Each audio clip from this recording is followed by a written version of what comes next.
Hello, नमस्ते। कैसे आप सब। आज की हमारी कहानी है मायका। शुरू करने से पहले please do subscribe my channel. चलिए दोस्तों, कहानी शुरू करते हैं। अरे भाभी, आप बिना नहाए ही किचन में चली जाती हो। मेरी सास होती तो कितने ताने मार देती। आपको तो कोई कुछ नहीं कहता। जूही अपनी भाभी सुरभि से बोली। तब सुरभि बोली, वो दीदी, आज मैं थोड़ा सा लेट उठी थी, फिर नाश्ता और आपके भैया का टिफिन नहीं बन पाता इसलिए। सुरभि ने जवाब दिया और अपने कामों में लग गई। फिर दोपहर में जब सुरभि काम से फ्री हुई तब जूही उससे बोली, अरे भाभी चलिए ना, ये पास वाले मॉल में चल कर आते हैं। तब सुरभि बोली, अरे नहीं नहीं दीदी, आप मम्मी जी को ले जाओ ना, मुझे शाम को खाना भी बनाना है। तब जूही बोली, कमाल हो भाभी आप, मम्मी ने खुद कहा कि आपको लेकर जाऊं और आपको खाने की पड़ी है। अरे आपको तो बहुत ही अच्छी सास मिली है, वरना मेरी सास होती तो कहती उसे क्यों लेकर जाना है, उसे घर के काम करने दो। फिर जूही सुरभि को जबरदस्ती अपने साथ मॉल ले गई। जूही कुछ दिनों के लिए अपने मायके आई हुई है। उसके मायके में उसके मम्मी पापा के अलावा उसके भैया भाभी भी है। अब जूही को लगता है कि उसकी सास दुनिया की सबसे खराब सास है, जबकि उसकी माँ सबसे अच्छी सास। खैर, फिर मॉल से आकर सुरभि ने सबके लिए खाना बनाया और बाकी के सारे काम करे। रात को जब वो फ्री होकर अपने कमरे में बैठी थी तब जूही उसके पास आई और बोली, भाभी सो गए क्या। तब सुरभि बोली, नहीं नहीं दीदी, आइए बैठिए।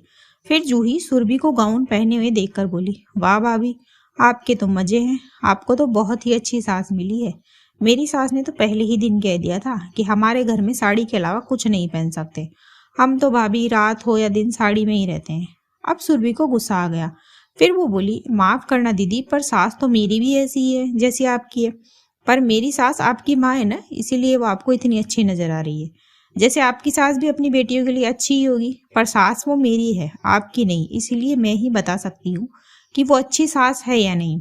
मेरी भी सास मुझे चलते फिरते ताने मारती है। कोई काम उनके मुताबिक मुताबिक ना करूँ तो मेरे माँ बाप तक को कोसती है। घर का सारा काम मैं ही करती हूँ, मेरी कोई मदद भी नहीं करता, पर फिर भी वो मेरे करे हुए काम में कोई ना कोई कमी ढूंढ ही लेती है। दीदी, आपका ये कह देना बहुत आसान है कि आपके तो मजे हैं, क्योंकि आप तो यहाँ पर हो नहीं, यहाँ तो मैं हूँ, इसीलिए आपको यहाँ कुछ भी गलत नहीं दिख रहा, क्योंकि ये आपका मायका है और मेरा ससुराल। अब रही बात गाउन की, तो ये तो मैं भी कमरे में ही पहन सकती हूँ, इस कमरे से बाहर नहीं। और वो क्या है ना दीदी, माँ तो सबकी अच्छी होती है, पर पता नहीं वही माँ सास बन के क्यों बहू के प्रति इतनी कठोर हो जाती है कि उनको बहू की तकलीफ दिखाई ही नहीं देती।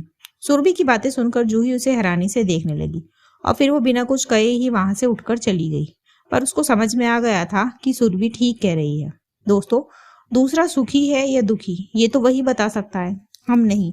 इसी मैसेज के साथ कहानी खत्म होती है। कहानी आपको कैसी लगी मुझे कमेंट बॉक्स में जरूर बताएं। ऐसी ही और कहानियां सुनने के लिए मेरे चैनल KNY के हिंदी कहानियां को सब्सक्राइब जरूर करें। थैंक यू सो मच दोस्तों, thanks for watching. Do like, share and subscribe my channel. Thank you so much.